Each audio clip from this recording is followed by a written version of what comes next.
Y bueno, pues agradezco mucho que estén aquí que esté aquí con nosotros Gildo Garza. Él es periodista de investigación, abogado defensor de derechos humanos, desplazado por la violencia. Y bueno, viene acá al estudio del Grupo Fórmula para hablar justamente sobre temas de seguridad. Gildo, bienvenido, gracias. Azucena, muchas gracias a tu auditorio y bueno, pues aquí estamos. Al contrario, buenos días. Y en la línea ahí por un error de cálculo, pero lo tenemos por teléfono, está José Luis Montenegro. También lo conoce, hemos hablado con él, periodista y escritor especializado en seguridad, crimen organizado y elecciones. José Luis, ¿cómo estás? Buenos días. Azucena, un gusto saludarte, disculpa la confusión, te No. lo juro que no se me pegaron las sábanas. No, yo lo sé porque estamos hablando con él desde hace un buen rato, pero bueno, hubo un problema ahí con el tránsito, pero muchas gracias, José Luis, como siempre. Bueno, el presidente Andrés Manuel López Obrador lleva prácticamente semana y media pidiendo a Estados Unidos que le diga qué pasó con el Mayo. ¿Qué pasó con Joaquín López Guzmán? Si se los llevaron, si fueron, si se entregaron, y el presidente no ha tenido respuesta. Lo dijo, por ejemplo, la primera vez el 26 de julio, cuando López Obrador habló por primera vez sobre el caso. El gobierno de Estados Unidos tiene que dar un informe completo. No es nada más así de declaraciones generales. Hay que informar. Tiene que haber transparencia. Entonces, vamos a esperar la información. Y después lo repitió el 29 de julio. Tenemos que esperar a que nos informen cómo fue esta situación. Si no hay más información, buscaría a Biden. Sí, pero creo que nos van a pasar toda la información. Tenemos confianza en eso. El presidente insistió el 30, el 1 de agosto, el 2 de agosto y lo volvió a hacer el día de hoy. Vamos a escuchar algunas otras peticiones del presidente al gobierno de Estados Unidos, peticiones que no han tenido ninguna respuesta. Estamos también esperando informes del gobierno de Estados Unidos para que no haya especulación, conjeturas, sino que se sepa a ciencia cierta qué fue lo que sucedió. Estamos solicitando que informen. Ya nosotros tenemos algo de información, pero queremos que ellos nos informen si fue un acuerdo. Queremos saber. Nosotros estamos esperando el informe del gobierno de Estados Unidos que solicitó la secretaria de Relaciones Exteriores al secretario del Departamento de Estado del gobierno de Estados Unidos. Estamos pidiendo la información. Mañana precisamente que va a haber gabinete para informar sobre lo de seguridad. Vamos a hablar de eso. Bueno, y el mañana no ha llegado. Hoy el presidente se refiere de nuevo al caso. Daniel Jasso, buenos días. Azucena, buenos días. Sí, la séptima ocasión contando hoy, el presidente vuelve a decir que están esperando información de Estados Unidos, reitera que están seguros que las Fuerzas Armadas mexicanas no intervinieron en esta detención, insiste en que según Estados Unidos hubo un acuerdo previo con Joaquín Guzmán López y pues al presidente lo cuestionan expresamente sobre por qué si había 4 órdenes de captura contra el Mayo Zambada, pues no se pues ejecutaron. no actuó el gobierno mexicano. El presidente dice pues que con capturas espectaculares no se resuelve el problema, eso se lo preguntan, él coincide en ello. Dice que lo que buscan es que no haya violencia, sino que se atiendan las causas. Vamos a escuchar. Esto responde al objetivo, o sea, de evitar que se desate la violencia, por eso es que pues no van tras los grandes capos, porque esto pudiera representar masacres en el país. Es que son concepciones distintas. No se tolera ninguna práctica ilícita, pero se busca que no haya violencia, que se atiendan las causas que provocan la inseguridad y la violencia. Es lo que dice el presidente Susana, siguió con el tema varios minutos, por ahí recordó algo que ya había hecho la semana pasada, la entrevista que tuvo el Mayo con la revista Proceso, con Julio Scherer, y pues se mantiene hablando de ello. Bueno, pues nada, que le dan información Gildo Garza al presidente Andrés Manuel López Obrador, quien insiste en decir pues algo que tendría que ser penoso para el gobierno, que ni participó, es su gobierno, ni participó el ejército, Gildo. Ineptitud, torpeza y complicidad. Esas son las señales que nos da este gobierno, Azucena. Desgraciadamente, bueno, pues a 13 días, ya son 13 días que el presidente está preguntándose y preguntándole al gobierno de los Estados Unidos qué es lo que ha pasado en esta situación de la detención, si se metieron, si aterrizaron, si no aterrizaron, si clonaron las matrículas de los aviones. Lo que es cierto es que el presidente no sabe qué pasó, y eso a los mexicanos nos preocupa, porque si no sabe qué está haciendo el gobierno en estos 6 años, en un sexenio de la fantasía, pues nos está dando la razón a todos aquellos que decíamos que la violencia nos está consumiendo y que ya el Estado mexicano es un narcoestado y que estamos rebasados. Él sigue esperando que Estados Unidos le responda y no le va a responder porque es un ridículo, es un ridículo para el país que estemos esperando información de cómo lo detuvieron, si se entregó o no. Tanto como el Mayo como el hijo de Chapo ya están durmiendo en cárceles de Estados Unidos. Lo que venga después, eso lo iremos viendo al paso de los días. No tiene el Mayo ni el hijo de Joaquín el derecho a fianza, van a seguir detenidos. Entonces, el presidente va a seguir esperando. Y dependiendo de cómo avancen el juicio, las audiencias, iremos sabiendo qué pasó. Que si se entregó, que si hubo una negociación 4 años antes o no, que si fue una operación de inteligencia, no lo sé, pero pues 13 días después, Gildo, José Luis, lo cierto es que ustedes, los periodistas especializados, han tenido más información que el propio gobierno federal, José Luis, en muchos momentos. Es correcto, Azucena. Creo que allí el gobierno de México, bien lo decía Gildo, hay una torpeza increíble, hay una poca inacción por parte de las autoridades mexicanas para saber qué ocurrió realmente con la captura, entrega o traición de Joaquín Guzmán López e Ismael El Mayo Zambada. Aquí valdría la pena mencionar que muchos de las piezas que parecerían inconexas se están armando con reportes de periodistas de investigación como nosotros.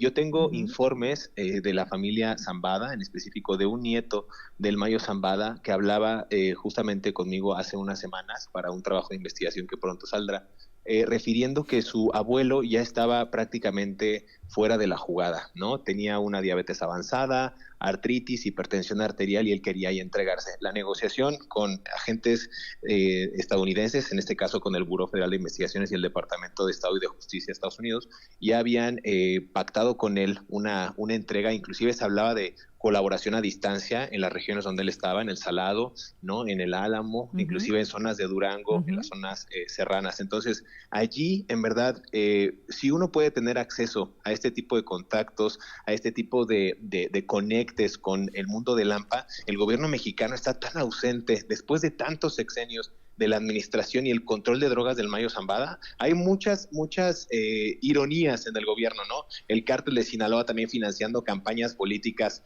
la mayoría de ellas vinculadas al Movimiento Regeneración Nacional Morena, y el presidente no sabía absolutamente nada. En verdad, ha habido mucha ingenuidad por parte del nuevo gobierno, pero también mucha complicidad. Creo que allí valdría la pena que el presidente Andrés Manuel López Obrador y ahora la nueva presidenta electa Claudia Sheinbaum hagan claridad sobre estos hechos. Yo creo que va a ser una moneda de cambio muy fuerte para Estados Unidos, la detención o captura o entrega de Ismael El Mayo Zambada. Vamos a ver cómo lo ocupan también de manera política. Y lo que diga el Mayo, ¿no? A partir de lo que diga el Mayo, que es el único capo vivo, activo, bueno, era el único desde los 80, desde el cártel de Guadalajara, o sea, se sabe toda la historia completa de todos los sexenios desde 1980. Entonces, lo que diga el Mayo puede involucrar a muchísimos funcionarios políticos, empresarios, actores políticos, y a partir de ahí, pues, nos van a tener con un pie en el pescuezo, como se dice, ¿no? Bueno, finalmente, Azucena, Mondragón, el tema va más allá, ¿no? Estamos viendo la complicidad efectivamente de los gobiernos mexicanos, los cuales ya tenían ellos en nota que tenían órdenes de aprehensión. ¿Por qué no actuaron en ese entonces? 4 dicen que tenía la fiscalía. Ahora vamos a situaciones más graves. Con toda esta situación que se está saliendo, como el reportaje que lanza Penilei Ramírez hace algunos días, sobre la duplicidad entre bitácoras y todas estas situaciones, estamos viendo situaciones más fuertes. ¿Dónde está la Sedena? ¿Dónde está la Secretaría de Marina en esta situación? Que ellos son los que están cuidando el cielo, el espacio aéreo mexicano. O sea, si no salió de Hermosillo, si no salió de Sonora, de algún lado salió. De algún lado salió, claro. Y lo más grave, o sea, no nada más hay vuelos comerciales. Del lado de México, por ya estamos viendo vuelos de narcos también, y eso es más peligroso. ¿Qué estará pasando por los cielos que no nos damos cuenta? Ahora, siempre ha sucedido en las avionetas, las pistas clandestinas, no es una novedad. La novedad, entre comillas, sigue siendo que un gobierno que prometía pacificar al país y un cambio, pues se ha comportado de la misma forma que gobiernos pasados. Sí, no, obviamente estamos viendo a diferencia de otros gobiernos, eso sí hay que recalcarlo, en el gobierno de Enrique Peña Nieto o Felipe Calderón, bueno, pues hubo detenciones, hubo simulación en cuanto a políticas públicas de seguridad, decomisos y cuanta cuestión referente al tema. Y en este sexenio no hemos visto nada, Susana. O sea, de hecho hasta están reservados los documentos de decomisos y de cuestiones por seguridad nacional.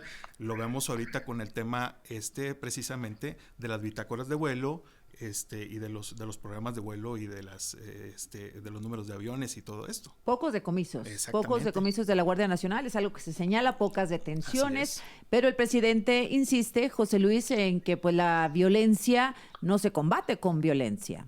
Abrazos. Pues mira, justo eso, ¿no? La política fallida de abrazos no balazos, que ahora hay un reto importante de la nueva administración, la de Claudia Sheinbaum, con la llegada también del próximo secretario Omar García Harfuch, a quien yo aprecio en lo personal, pero en lo profesional creo que ahí tiene él que deslindarse de una marca tan pesada, porque está vinculado a grupos del crimen organizado como el Cártel Jalisco Nueva Generación, inclusive el Cártel de Sinaloa. Recordarán que después del primer Culiacanazo, cuando dejan libre a Ovidio Guzmán López, Ovidio Guzmán se viene a vivir a la Ciudad de México y tuvo una gran temporada sin que el entonces secretario de Seguridad Pública de la Ciudad de México hiciera algo, y más bien parecería que le dio un cobijo o lo protegió. Entonces allí también el gobierno tendrá, insisto, una gran responsabilidad para saber si ahora vamos a tener a un nuevo Genaro García Luna o vamos a tener a parecería que un aprendiz de Felipe Calderón. O sea, vamos a regresar con esta estrategia en la que se combate a los cárteles con más armas, con combates frontales, en verdad, o qué va a pasar. Allí hay una tarea pendiente. Déjame, voy al corte con esto. José Luis, ¿qué nos dice? Regresamos contigo y conversando con Gildo Garza, periodista de investigación, abogado, ahora abogado defensor de derechos humanos. Ahora me cuentas por qué, y desplazado por la violencia, y José Luis Montenegro, periodista y escritor especializado en seguridad. Me decías, José Luis, que tú hablaste con uno de los nietos del Mayo Zambada, y que él te dijo que su abuelo pues prácticamente se había entregado porque tenía demasiadas enfermedades y ya pues no podías estar viviendo a salto de mata, supongo, en la sierra, en Durango, en algunas otras zonas, lo que vendría a confirmar lo que dijo el abogado, digamos, a configurar esta historia de que no había sido secuestrado por el Güero, por el Chapo, por Joaquín Guzmán Loera, por Joaquín Guzmán López, y lo que dijo el abogado Mesa respecto a una carta en donde asegura que la familia dice que se entregaron de manera voluntaria y que había relaciones y negociaciones 4 años antes. Esa parece ser la versión que más apoyo tiene, José Luis, que más se configura con diversos testimonios.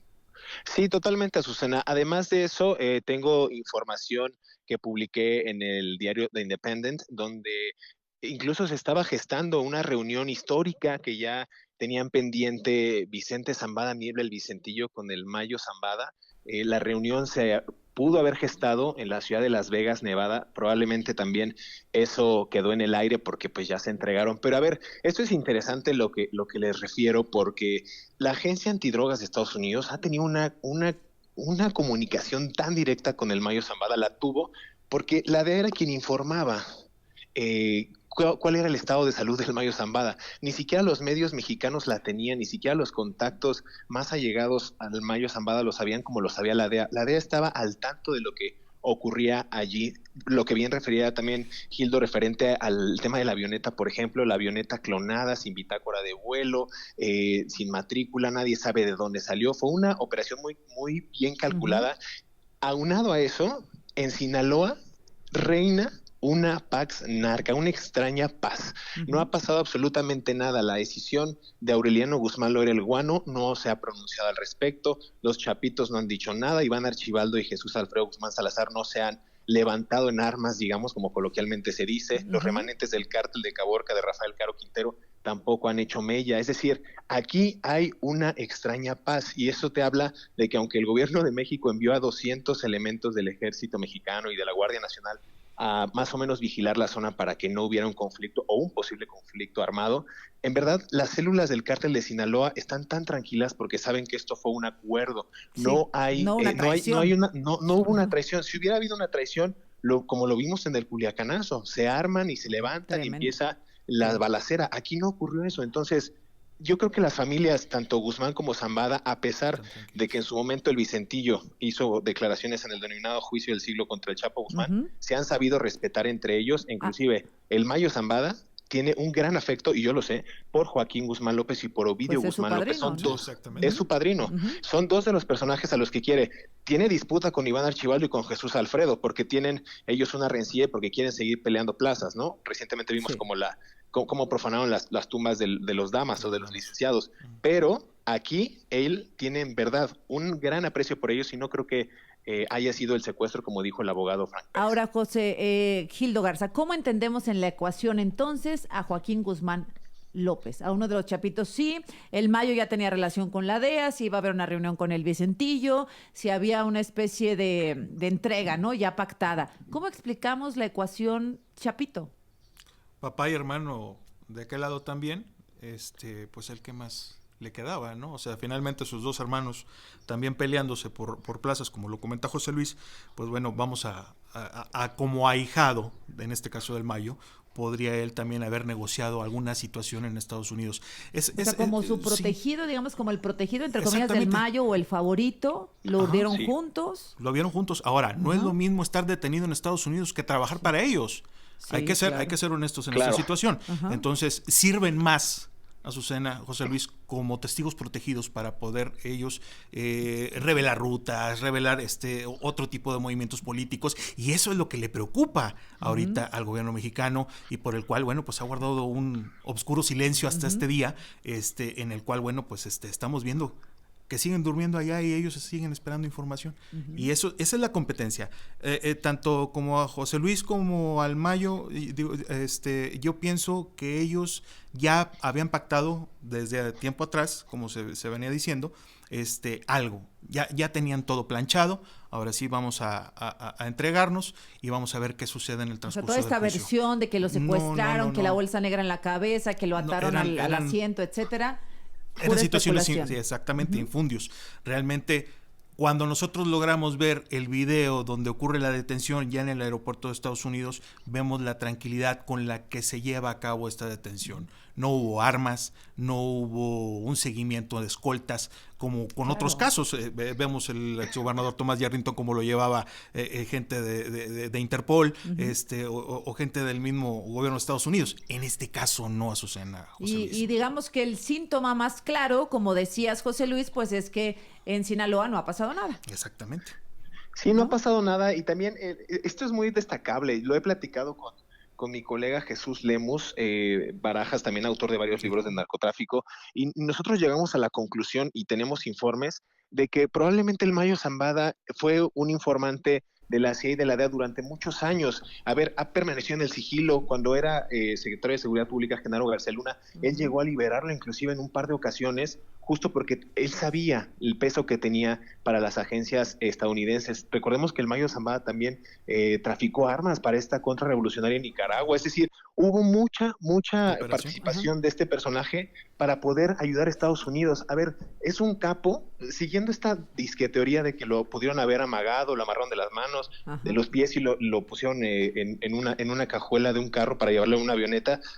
A ver, un capo de esa edad, de 76 años, por más de medio siglo en el anonimato, en el sigilo, en verdad en una estrategia de venta de drogas, de comercialización, de alianza con otros gobiernos, no sabía que se lo iban a llevar encajuelado, o no prevé este tipo de situaciones al ir con escoltas, al ir con seguridad, con su hijo también, Ismael Zambada Sicairos, el Mayito Flaco. Es decir, se me hace muy ingenua esa teoría. ¿Iba a esta reunión? O sea, ¿el Mayito Flaco acompañó a su papá con Joaquín Guzmán López? Me refiero a que... No, o sea, dentro de la misma pero no la acompañó a los huertos o a este lugar, no. Okay. Ajá, exacto. O sea, no creo que el Mayo Zambada haya sido tan ingenuo como para dejarse llevar por la labia quizás de su ahijado, ¿no? Ajá, exacto. Entonces, el Mayo Zambada tiene un gran peso en la organización, sabe mucho, y ahora va a poner a temblar, y eso es lo más interesante del caso. Vamos a ver a qué cabezas en México va a arrancar, ¿no? Expresidentes, exfuncionarios públicos, algunos de dependencias de Estado.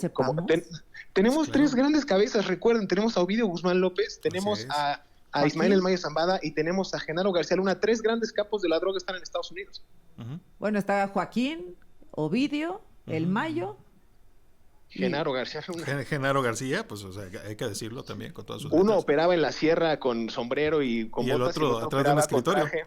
Exacto. Son dos grandes Oye, capos de la ¿y droga. creen que lo sepamos en serio? Es decir, ¿no podría utilizarlo Estados Unidos como una extorsión permanente para México con la migración, con la economía, etcétera? Pues yo creo que si no se alinea la próxima Ajá. administración, yo creo que sí. Pero si se alinea, pues los ciudadanos nos vamos a quedar a ciegas. ¿Qué vamos Yo a creo que eso va saber? a pasar, ¿eh? Yo creo que eso va a pasar porque la Agencia Antidrogas de Estados Unidos lleva décadas sin tener un caso sólido que pueda respaldar e investigar. Es una agencia que literalmente mama recursos de Estados Unidos y le cuesta Claro. miles de millones de dólares al año. Aquí la administración ahora de la información va a ser vital para el gobierno. Si llega Kamala Harris, esta candidata demócrata que se vislumbra a ser la nominada en la Convención Demócrata en agosto, puede que ella también se aferre en sus políticas, ahora sí que mujer contra mujer en temas de migración, temas de seguridad, y si queda Donald Trump, ya ha dicho que quiere acabar con los cárteles de la droga, este candidato republicano, y que quiere enviar drones o aviones no tripulados para acabar con los narcotraficantes. De las dos formas, sea demócrata o republicano, va a ser una moneda de cambio interesante para el nuevo gobierno. Y probablemente obviamente. no sepamos nunca el fondo. No, en base al tema de la operatividad que se vaya dando y dentro de la misma política nacional, yo pienso que sí vamos a ir viendo estrategias fuertes, como lo dice José Luis. Vamos a ir viendo golpes Claro. quirúrgicos, Pero no y políticos. No exactamente Bueno, políticos. déjenme regresar para concluir con... despedimos y agradeciendo mucho su presencia a José Luis Montenegro, periodista y escritor de seguridad. José Luis, a ver, una conclusión, a reserva de que ojalá podamos platicar más adelante, una conclusión respecto al caso Zambada Chapo Guzmán. Muchas gracias, Azucena, por el espacio. Pues yo creo que va a ser un juego de tensiones. Hay que verlo desde distintos ámbitos. Desde el aspecto criminal vamos a ver la reconfiguración del mapa, sobre todo la independencia ya del cártel de los Chapitos como una organización sólida a cargo de Iván Archibaldo y Jesús Alfredo Guzmán Salazar. Vamos a ver también plazas que peleaba la decisión del Mayo Zambada con sus respectivas células criminales como los rusos, la Malliza, las flechas MZ y demás, en territorios como Zacatecas y Guanajuato. Ellos van a tener ahora más presencia, me refiero al cártel Jalisco Nueva Generación, y vamos a ver también cómo se dinamita el propio cártel con la aparición de nuevos grupos. Recordemos que cuando cae una cabeza, los sicarios o aprendices de mafiosos quieren adoptar, pues, cada quien su propia estructura. Claro. Sí, Se pulveriza y empiezan todos. ellos, se atomizan. Y yo creo que en la parte política, lo que referíamos en el bloque pasado, Azucena, Gildo, va a ser que vamos a ver cómo ocupa esta moneda de cambio Estados Unidos, ya sea el candidato demócrata o republicano, y la tarea pendiente en seguridad en México, que es, vamos a ver si el gobierno a cargo de Claudia Sheinbaum tiene las agallas, la capacidad, toda la operatividad para lograr que el crimen organizado pues descienda a estos niveles, ¿no? Que la verdad yo lo creo porque ya es parte del propio Estado mexicano. Van a tener más bien que lidiar con ellos y negociar para que traten de pacificar al país, una deuda histórica que le debe ahora el gobierno de López Obrador a México. José Luis Montenegro, gracias y nos hablamos pronto, si eres tan amable, y te vemos acá la próxima vez. Perfecto, muchas gracias. Gracias, Gildo Garza. Pues bueno, pues yo, como lo dice José Luis, hay situaciones que vamos a ir viendo y es interesante ver ya el avance de las políticas públicas que vaya a hacer la doctora Claudia Sheinbaum ahora en el nuevo gobierno, junto con Omar García Harfuch, y que bueno, pues le tenemos fe, yo en lo particular le tengo mucha fe al nuevo secretario Omar, para que puedan negociar todas estas situaciones y puedan enfrentar con una política correcta, no con la política de abrazos que ya vimos que no funcionó, y que vaya endureciendo estas situaciones ante toda la atomización de los cárteles, toda la metástasis que está haciendo a nivel nacional, y que bueno, pues ya vemos nuevos cuadros que están despertando. Desgraciadamente ya vemos en el noreste del país también grupos, facciones del cártel de Sinaloa adhiriéndose a otros cárteles como el cártel del Golfo en algunas situaciones, al cártel Jalisco también con el cártel del Golfo, parte de lo que es Matamoros, y bueno, pues o sea, las células del cártel del Golfo, unas con Sinaloa, otros con Jalisco. Exactamente. Y lo nuevo ya en esta administración desde el 2021, donde entra Morena, Tamaulipas nuevamente, revivir a la letra, revivir al cártel de los Zetas, junto con Zetas Vieja Escuela, que ya son las situaciones que se están peleando. Y bueno, pues nada más culminar, Azucena, con el tema de que no existe narcotráfico sin la complicidad de los gobiernos.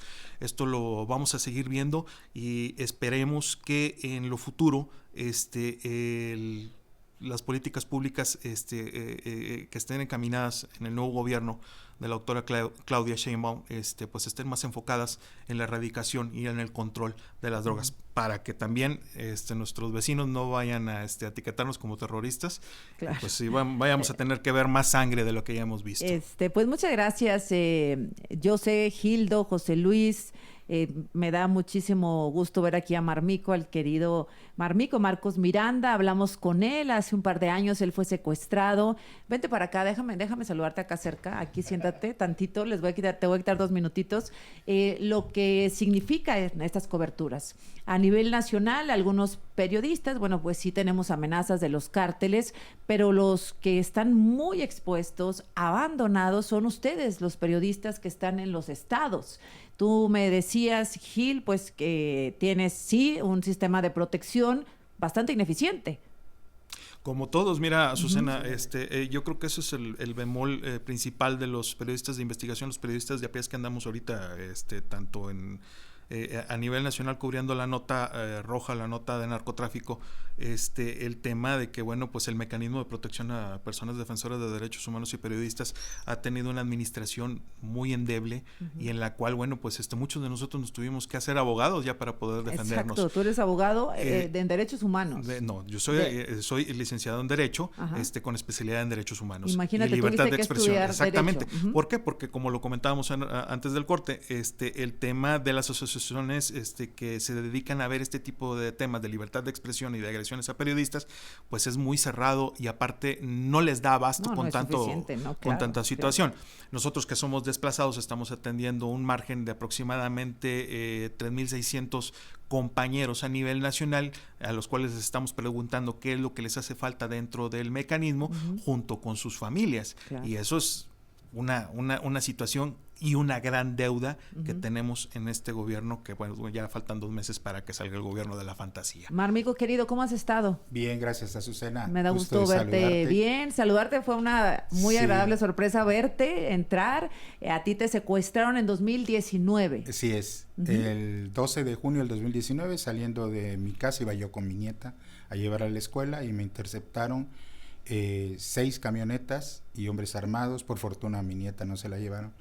Y bueno, aquí estoy después de 18 horas secuestrado, torturado además. Salí, gracias a Dios, no fui una víctima más de las que tanto hay en el estado de Veracruz, y aquí estoy, y gracias a ti, Azucena, porque al igual que tú y muchos periodistas, pues apoyaron para que yo apareciera. Viviste para contarla. Así es. Viven para muchos contarla. No. Y respecto a lo que dice Gildo, también decirte que muchos abogados no quieren tomar nuestros casos porque tienen miedo. Claro. Si a nosotros nos hicieron eso, imagínate los abogados. Imagínate. Y hemos tenido que estudiar, de hecho yo entro ya a estudiar Derecho también, y muchos compañeros, sabemos 4 que están por concluir sus carreras porque los abogados pro bonos no quieren apoyarnos y es por miedo, porque no hay las garantías, y para nosotros no las hay, imagínate para los abogados. A lo mejor así. Ir en contra de la Secretaría de Gobernación, la mayoría de las veces ir en contra de la Comisión Nacional de Derechos Humanos o de la Comisión Ejecutiva de Atención a Víctimas, pues te limitan, ¿no? Porque es dentro de la misma estructura.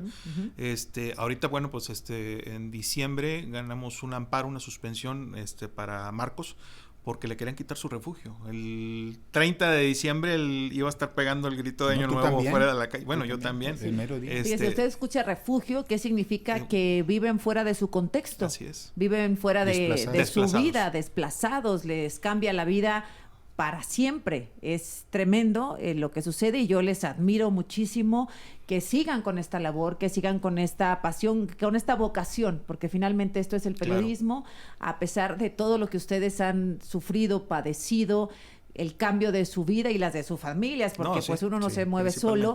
Ustedes han continuado con esta vocación y se les agradece muchísimo. Yo quiero aprovechar para solicitar. No hemos tenido reunión con la presidenta, veo que se está reuniendo con muchos y no ha querido recibir a nadie de las víctimas, no solo de los periodistas, sino de todas las madres desaparecidas, colectivos y todo lo demás. No hemos visto hasta el momento que haya una inquietud por parte de ella realmente de cambiar. Esperemos, y como dice Guido, tenemos confianza que ojalá pueda haber, porque sí habemos muchas víctimas que no se han resuelto nuestros casos, y pues esperemos que ahora sí se atienda. Tiempo al tiempo, qué gusto verte. No. Qué gusto verte bien. Muchas gracias. Gracias, Gil. Nos vuelves a acompañar pronto. Claro. Bueno, cuando me llamen aquí estoy. Cuídate mucho, por favor. Muchísimas y también gracias a José Luis, gracias a los dos.